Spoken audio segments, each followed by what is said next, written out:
नमस्कार दोस्तों, राधे राधे। मैं अरुण सेमवाल और स्वागत करता हूं आपका अपने यूट्यूब चैनल अरुण शिक्षा अकेडमी में।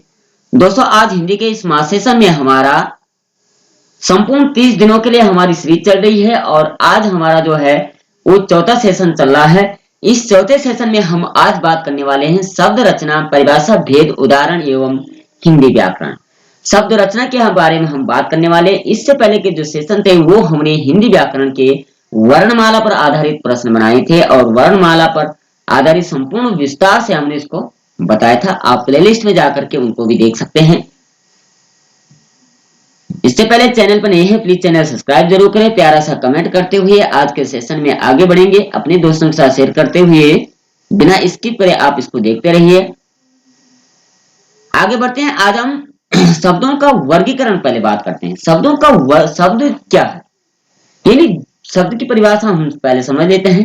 दो वर्णों के परस्पर मेल को शब्द कहते हैं। ठीक है, इससे पहले हमने वर्ण पर बात की थी, यानी वर्ण की परिभाषा क्या थी कि भाषा की सबसे छोटी इकाई वर्ण होती है। और शब्द क्या हो गया, दो वर्ण जब आपस में मिल जाते हैं तब एक नए शब्द का निर्माण होता है और उसे ही शब्द कहते हैं। अर्थात शब्दों का वर्गीकरण की बात करें तो ये चार आधार पर शब्दों का वर्गीकरण किया गया।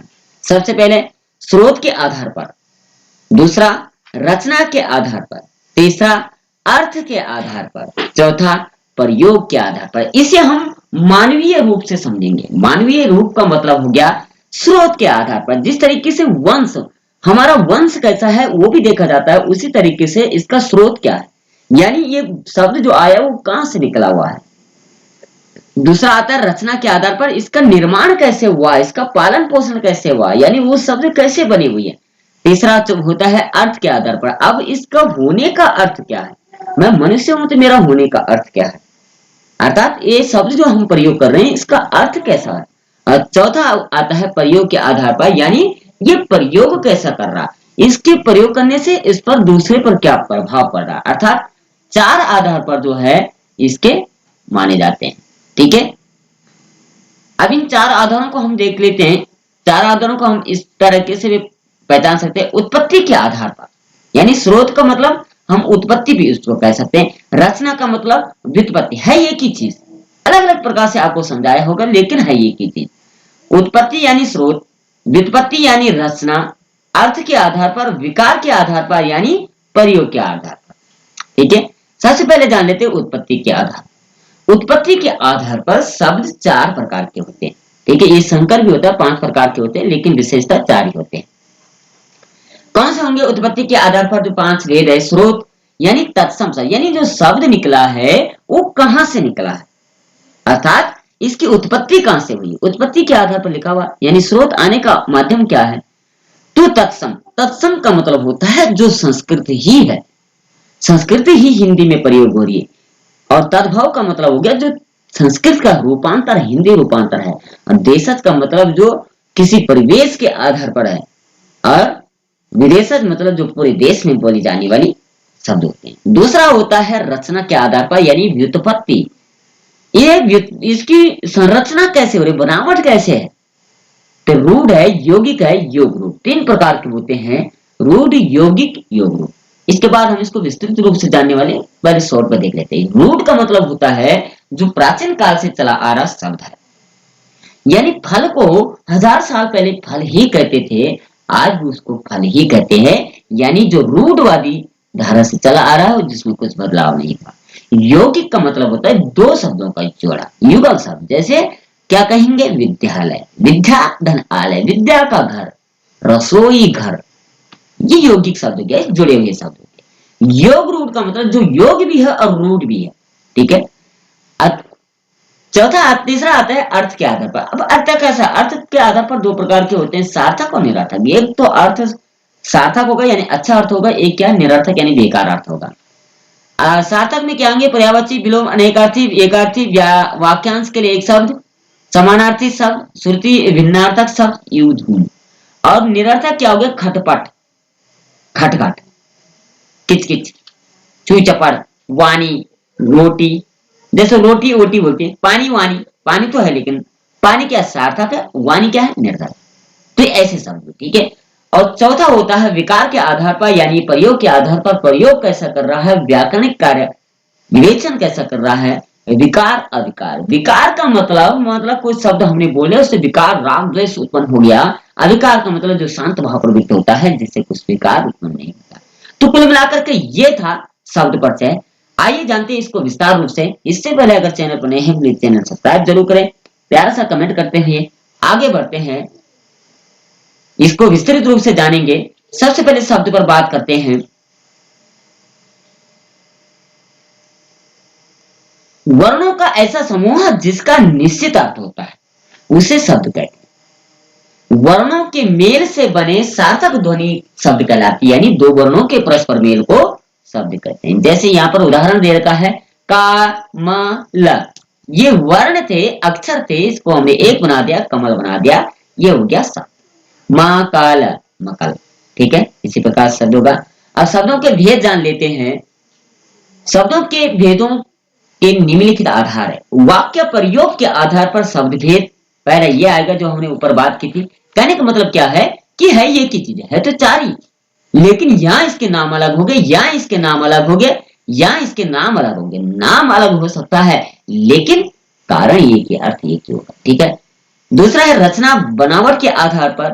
तीसरा है उत्पत्ति स्रोत के आधार पर। ये चौथा है व्याकरण प्राकृतिक शब्दों के आधार पर, अर्थ के आधार पर। कुल मिलाकर के क्या है, ये निम्नार्थक शब्द हो गया। आगे सबसे पहले बात करेंगे हम, पहले नंबर पे आता है वाक्य प्रयोग के आधार पर शब्द भेद। अब वाक्य प्रयोग के आधार पर हमने कहा था सार्थक शब्द निरर्थक शब्द।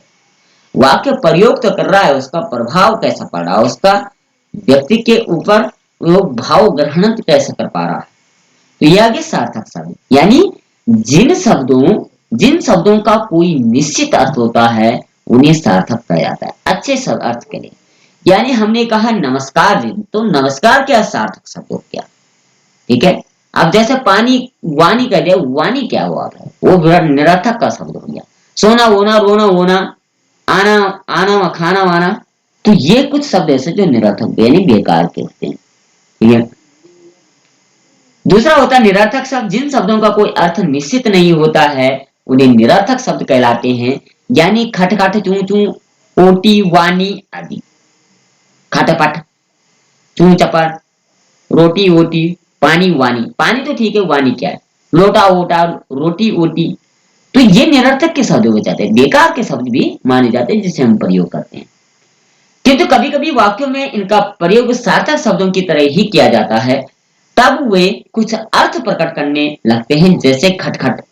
अभी खटखट हम प्रयोग करेंगे, खटखट मत करो, अगर हमने उदाहरण किया, कहने का मतलब वो सार्थक क्रिया कर रहा है, कोई कुछ चीज बजा रहा है, आवाज आ रही है, आवाज मत करो, खटखट आवाज मत, अर्थात आवाज मत करो। अरे भाई पानी वानी लाओ पिला दो, कोई मेहमान आ गए क्या कहते हैं, पानी वानी पिला दो, तो दोनों सार्थक अर्थ बन जाते हैं, ठीक है।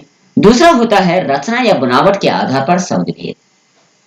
रचना या बनावट के आधार पर तीन प्रकार के शब्द होते हैं, अभी हमने ऊपर बात की थी। रचना और बनावट के आधार पर ये रचना और बनावट, व्युत्पत्ति की रचना और बनावट के आधार पर तीन प्रकार के हमने शब्द बताए थे, रूढ़, यौगिक और योग रूप। इस पर हमने ऊपर चर्चा की ली थी, विशेष रूप से विस्तार रूप से जानते हैं। रूढ़ क्या है, जो शब्द हिंदी भाषा में विशेष अर्थ के साथ परंपरा से प्रयुक्त होते हुए आ रहे, यानी वर्षों से चले हुए आ रहे हैं, अर्थ न निकल रहा हो, उन्हें रूढ़ शब्द कहते हैं। जैसे पेड़, 1000 साल पहले यही बोलते थे, पुस्तक पहले यही बोलते थे, करेला, दीवार, लंगूर आदि। तो ये शब्द जो प्राचीन काल से प्रयोग में हम ला रहे हैं वो रूढ़ शब्द कहलाते हैं, यानी पुराने शब्द कहलाते हैं, ठीक है। दूसरे की बात करते हैं यौगिक शब्द, दो या दो से अधिक शब्दों का या शब्दांशों के मेल से बने शब्दों को यौगिक शब्द कहा जाता है। यौगिक शब्दों के खंड किए जा सकते हैं और प्रत्येक खंड का अर्थ होता है, यानी दोनों खंड का अर्थ होता है। जैसे हमने यहाँ कहा नर धन ईसा नरेशा, अब नरेश का भी क्या है, ये दो है, युगल शब्द हो गया नरेश, एक तो नाम भी होता है, एक युगल शब्द भी होता है। क्या, नर धन ईसा, नर मतलब मनुष्य, ईश मतलब स्वामी, मनुष्य का स्वामी नरेश। विद्यालय, विद्याधन आलय, विद्यालय, ये भी क्या हो गया, युगल यानी यौगिक शब्द हो गया। कई बार इसको युगल भी कहा जाता है, यानी यौगिक शब्द। ठीक है, याद रहेगा। आगे बढ़ते हैं। योग रूप तीसरा प्रकार होता है इसका, जो शब्द दो या दो से अधिक शब्दों या शब्दांशों से मिलकर बने हो, किंतु जिनका प्रयोग सामान्य अर्थ में के लिए न होकर के किसी प्रयोग सामान्य अर्थ के लिए न होकर के किसी विशेष अर्थ के लिए प्रयोग होता है, योग रूढ़ कहलाता है, अर्थात पंकज। ये योग रूढ़ भी है और प्राचीन भी है। यानी सामान्य बात पर योग रूढ़ की अगर हम बात करते हैं, जो यौगिक भी है और रूढ़ भी है। पहले हमने कहा रूढ़ क्या हो गया, जो प्राचीन काल से चला आ रहा है। योगी क्या हो गया, दो शब्दों का जोड़ा जो होता है। अब योग रूढ़ क्या हो गया, जो रूढ़ भी है और यौगिक भी है। ऐसे शब्द जो प्राचीन काल से भी चले आ रहे हैं लेकिन जोड़ा भी है। पंकज, पंख मतलब कीचड़, जा मतलब उत्पन्न होने वाला, वो कमल का नाम है। दस आनंद, दस है मुख जिसके, पीताम्बर पीला वस्त्र धारण करने वाला, वीणा वादनी वीणा को धारण करने वाली, वादन यानी बजाने वाली। तो ये क्या हो गया, दो शब्दों का जोड़ा है, लेकिन ये प्राचीन काल से चले आ रहे। सेशन अच्छा लग रहा है, कमेंट जरूर करें और चैनल सब्सक्राइब जरूर करें। यानी पंकज का मतलब हो गया, पंख मतलब यानी कीचड़ से उत्पन्न होने वाला, और पंकज का अर्थ होता है कमल। यद्यपि कीचड़ में अनेक प्रकार के मकोड़े पौधे होते हैं, लेकिन उन्हें पंकज नहीं कहा जाता।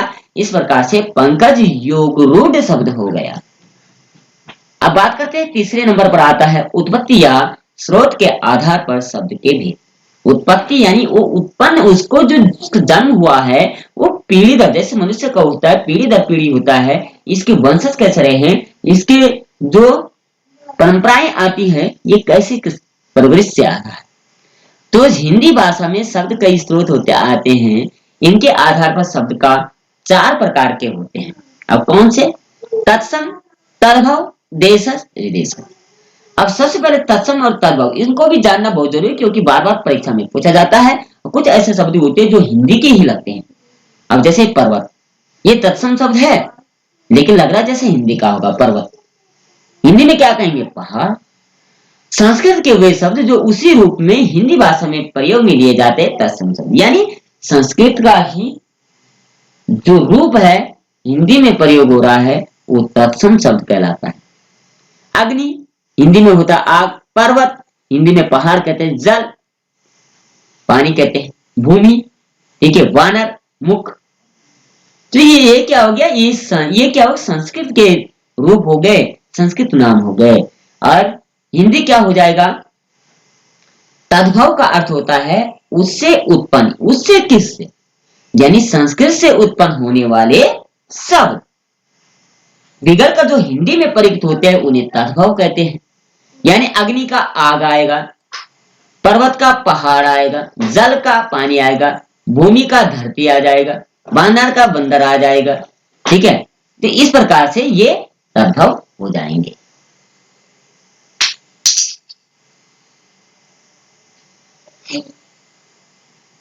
अब बात करते हैं देशज शब्द कौन से होते हैं। जो शब्द स्थानीय या क्षेत्रीय प्रभाव के कारण आवश्यकता अनुसार हिंदी में आ गए हैं, देशज शब्द कहलाते हैं।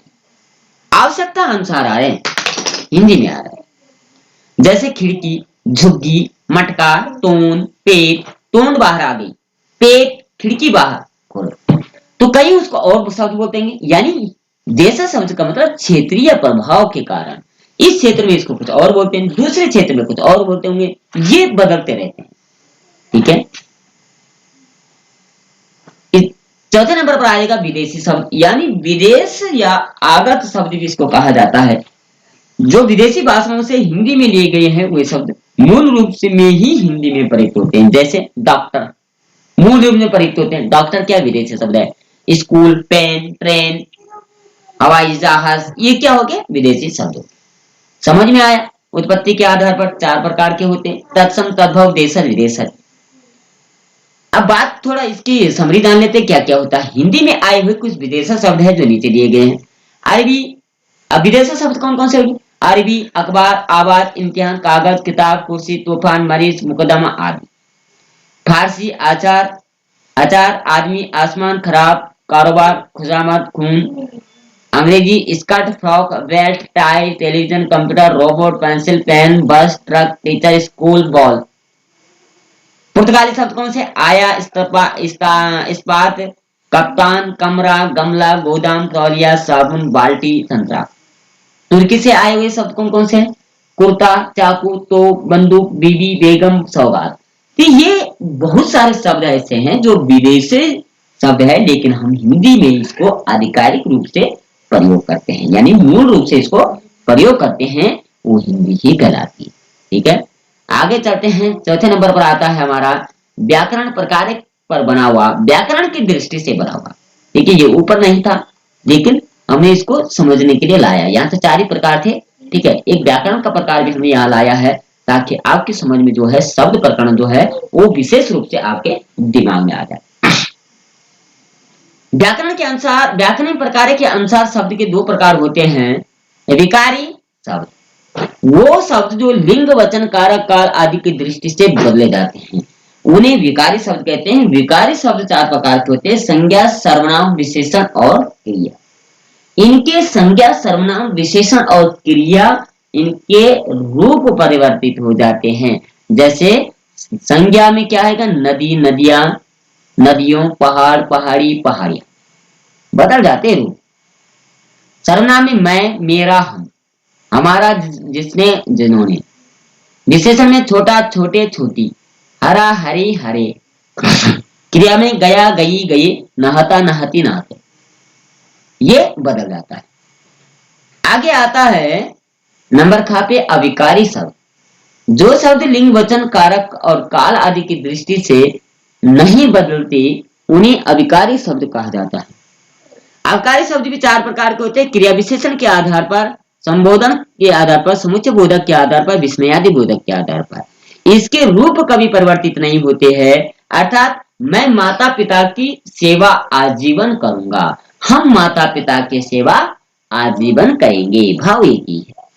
ठीक है, लड़की के बिना आग नहीं जल, लकड़ी के बिना आग नहीं जलेगी, लकड़ियों के बिना आग नहीं जलेगी।